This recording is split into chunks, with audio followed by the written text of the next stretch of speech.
Hey friends, it's Gloria and welcome back to another video. Today I'm going to get into the mid-year book Freakout tag. I'm going to answer some questions taking a look at my reading from the last 6 months or so. Some standouts and things I'm looking forward to and other things along the way. I always like to start off with some stats-based things. So before we get into the questions that everyone usually gets into, I'm going to start with how many books have I read so far? As I'm filming, which is June 30th, because I like to wrap things up when I'm supposed to, I have completed 173 books. It's wild. Granted, 50 or so of those were picture books, so they were quick to read, but still over 100 books. Last year I read 200 books and I never thought that I would be able to reach that number again, but I'm definitely going to be able to reach 200 or more this year. The year before that I read around 70, and the year before that I didn't have Booktube. I don't know, I was probably reading like 20 books a year. I'm reading a lot, more than I ever have in my life. I also like to answer what have I been reading, so a quick look at some stats. Around 65% fiction and 35%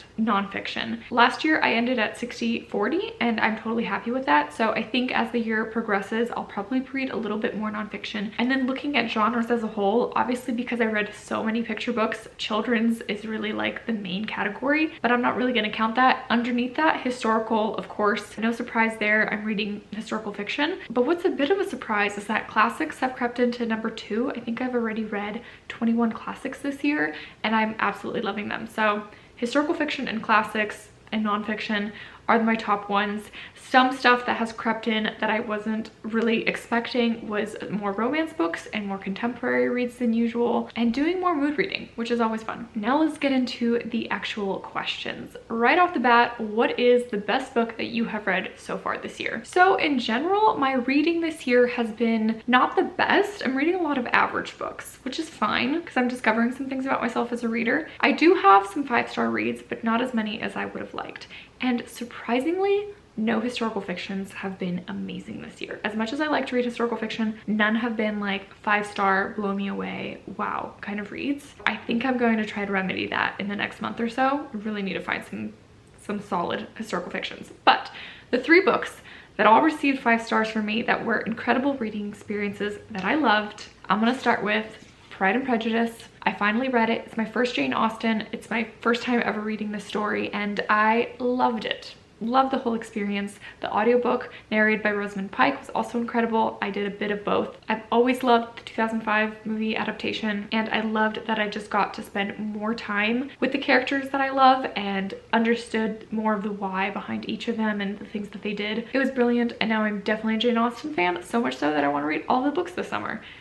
We'll see if it happens. A nonfiction standout for me so far this year has been Penguin the Magpie, and this was a beautiful family story about some tragedy that occurs and the family being able to overcome that tragedy by taking in a magpie bird and nursing it back to health and bringing the family back together. It was beautiful. It had me weeping. It hit me in the right heartstrings. It's also a beautiful book of photography, so it was a very fast read. And then finally, a contemporary that made its way to a 5-star read is What Alice Forgot by Liane Moriarty. I talked about this book in my second May wrap-up. Why I loved it so much, I was in a contemporary mood. I wanted to pick up another Liane Moriarty because I love Big Little Lies, and this one just hit the spot about a woman who wakes up with amnesia and doesn't remember the last 10 years of her life, and she goes on a journey to discover what the heck happened in the last 10 years and why she changed so much as a person and why her marriage is falling apart. And now she has kids, and so she's trying to like get to know these kids that she doesn't remember ever having, and it was just wonderful. So loved that one. The next question is, what is the best sequel you have read so far? I don't read too many series, and in general I've read quite a few books that are first in a series, but one that's technically part of a series is Death on a Nile by Agatha Christie. This is number 18 in the Hercule Poirot series. I really enjoyed this one. It was a very surprising, enjoyable read for me. I read it in preparation for the movie. It was a lot of fun. I actually was able to guess the ending, which like never happens, and it got me a little bit more intrigued to read more of the Hercule Poirot series, possibly starting from the very beginning so that I get to know him more as a character and how he investigates. I know they could all be read out of order, but I still like this one quite a bit. The next question is, what is a new release that has come out already but I haven't had a chance to read yet and want to? So if you watched my June wrap up, I am not having a good run with my anticipated releases. I made a video at the end of last year looking forward to some books, and so far a lot of them have been complete duds. Really the only one left on that list that I still want to read that I have on Libby waiting for me is The Caretakers. This is a mystery thriller about 4 au pairs in Paris and something goes down. I am approaching this book with some trepidation because my anticipated releases have not been going well.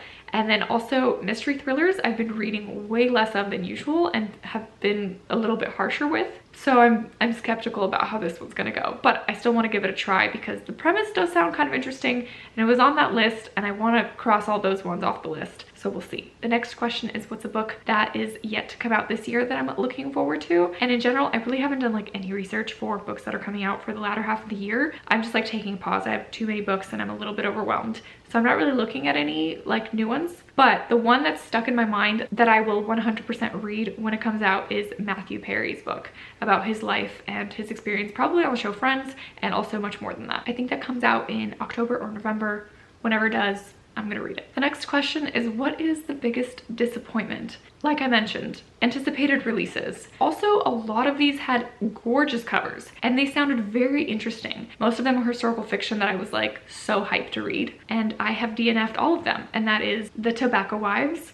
Gorgeous. I'm so sad that that one didn't work for me. Daughters of a Dead Empire, a Soviet fantasy, was way too young adult, also didn't work for me. The Woman in the Library and The Saints of Swallow Hill. I talked about those in June and why I DNF'd them. But all of these look beautiful. The premises sounded amazing. Just I could not get past a certain point. I think I made it to around 20% in most of them and just was not interested or captivated, or they just completely fell flat. And that is just such a disappointment. The next question is, what is the biggest surprise this year? By far, romantic comedies. The fact that I read all 3 Emily Henry books and got just really psyched to read some rom-coms and a little bit more of an understanding of why people read them and why they're fun. I'm very happy that I dipped my toe into that category, and hopefully we'll be sprinkling more throughout. And definitely Beach Read by Emily Henry is the standout out of all of the rom-coms that I've read from the last few months. Also a surprise was this cookbook, Kachka by Bonnie Frumkin Morales. I did not expect to love this book as much as I did. Yes, the recipes are amazing, the photographs are gorgeous, but also the chef and author included little sections of family story or background behind the dish or how she and her family connected to that dish. And I honestly read the whole book cover to cover, every single word that was written, because I loved it. And if this author ever comes out with a memoir, I'm gonna read it 100% because she wrote those little pockets just beautifully, and I genuinely teared up reading this book. I absolutely loved it. This is a Russian cookbook, if I didn't mention that already. And one more surprise was reading picture books in general. I had never really read any picture books even as a kid, and thanks to a picture book readathon that happened in April, I read a ton of picture books and had a lot of fun going on that journey to discover the beauty behind them. The next question is, what is a new favorite author? Now, I consider a favorite author when I've read 3 or more books of theirs that I have loved. So far, that's not happened this year, but some potential. I mentioned Leanne Moriarty. This is my 2nd book of hers. She's now had 2 5-star reads from me. What's going to be the 3rd book, and hopefully will it be a 5-star? Who knows, but maybe I'll find that out before the year's up. Jane Austen, this one was a 5-star read. I read Emma, that was a 3-star. I am expecting to read at least 2 more of her books this summer, and I don't know where they'll fall. So Jane Austen definitely has the potential to be a new favorite author. The next question is, what is your newest fictional crush? As with a lot of people, I don't like to answer this question, so instead I'm gonna spin it and I'm gonna say, what was my favorite relationship that I read about? And I'm gonna focus on sibling relationships because I read some fantastic books that highlighted sibling dynamics. The first one that I absolutely loved was A Place to Hang the Moon. This was a 5-star middle grade that I read during middle grade March about 3 siblings who are whisked away to the countryside during the London Blitz, and I loved their sibling dynamics. It was very sweet, very reminiscent of like Narnia vibes to me, which I really liked. I also really loved When Stars Are Scattered, which was a nonfiction graphic novel about 2 brothers who were refugees and how one older brother had to take care of his younger brother, and ultimately like a survival story of how they got themselves to America. The next question is a new favorite character, and I could say some characters from my favorite books, but a character that I just loved their personality through and through and I was rooting for them hasn't totally happened, but the closest was definitely Molly from the book The Maid by Nita Prose. I just loved her kind of quirky personality and the way she went about life. And this book wasn't perfect by any means, but I really liked the way that she was written. And secondly, I really liked Bea from the book The Lightfall, which is another children's graphic novel. I think she's just a fun, spunky girl that's like full of adventurous spirit, but also has to deal with fear and anxiety, and that's depicted in the story. And I just really liked her as a character, and that was a fun book as well. The next question is, what was the book that made me cry? I already mentioned it, but Penguin the Magpie had me weeping, just tears streaming down my face. I think it was a culmination of events and timing and what was happening personally in my life, but also this book was beautiful. But I genuinely just was sobbing when reading this story, and it impacted my heart so much. A book that made me happy. I'm gonna answer this one with picture books because I had two picture books that were just so cute, so sweet, and genuinely made me laugh. And one of them is Mel Fell, which is an adorable picture book, would highly recommend. And then John Klassen, his book We Found a Hat, genuinely made me laugh out loud. It was a very sweet picture book. And then for a full-length novel, like I mentioned, Beach Read was a romantic comedy book. The character dialogue and banter is written so well, and it has a lot of funny moments that genuinely will make you smile and laugh. So that was a fun time. The next question is, what is the most beautiful book that you have bought, read, or received? Looking at the little stack that I'm just going to show you, it definitely has a theme. But these two I have not yet read, but I have purchased, and that is The Stationery Shop and After the Flood. Both of these are like bluish, have the pink, and they have the gold foiling, and I think that they are stunning books. Cannot wait to read these. Similarly, I don't own this one, but The Lost Spells, a gorgeous poetry collection. So this book is stunning both inside and out. And then this next little stack all go together. The first one I bought myself, and that is Pride and Prejudice, and this is the Wordsworth edition. Also has that gold foiling. But then I just opened very recently a sweet little gift box from the wonderful Chantel from Chantel Reads All Day, and she added to my collection, and that is Persuasion and Sense and Sensibilities. So now I have all three of these Jane Austens that just look so cute together on the shelf. Thank you so much, Chantel, for the sweet gift. The next question is, what was your favorite book to movie adaptation? I'm sure I've watched more than I can remember, but the few that come to my mind is I watched No Exit, which was one of my favorite books 2 years ago, and there was a Hulu movie that came out, and it's a little bit different than the book, but I actually liked it. It's a little bit more gruesome and intense, and they kind of took a direction with the main character that I didn't totally love, but I still enjoyed it as a thriller. It was very jam-packed and action-packed, similar to the book.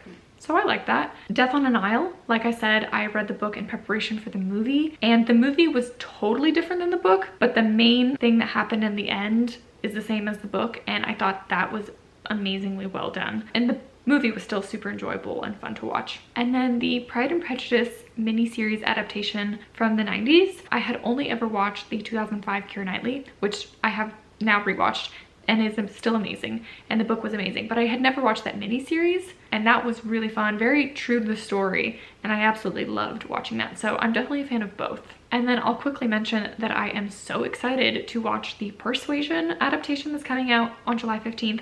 And also coming out on July 15th is Where the Crawdads Sing. I'm sure I'm not the only one, but I am so hyped for both of those movies. I really hope they live up to the hype, but I can't wait to watch both of them. And then I'm going to combine the two last questions, which is, what are some books that you need to read by the end of the year? And what are some book goals for the rest of the year? I'm really in a check things off the list mood right now. And so I'm actually going back and watching all the TBRs that I've ever made, both like yearly TBRs and monthly TBRs, and I'm making a list of all the books that I've still yet to read off those, and I really want to get through them. So that's kind of like my new goal slash TBR for the end of the year, is to read all of the books that I have mentioned on TBRs that still sound interesting to me. I don't know, it just sounds so fun to wrap all those up and just have no kind of lingering books from previous lists I've made. For some reason, it sounds fun to me. And first and foremost, I want to just continue enjoying reading, but just taking my time. I definitely slow down in June, and I want that slowness to continue. I really only want to pick up what sounds good. That was my goal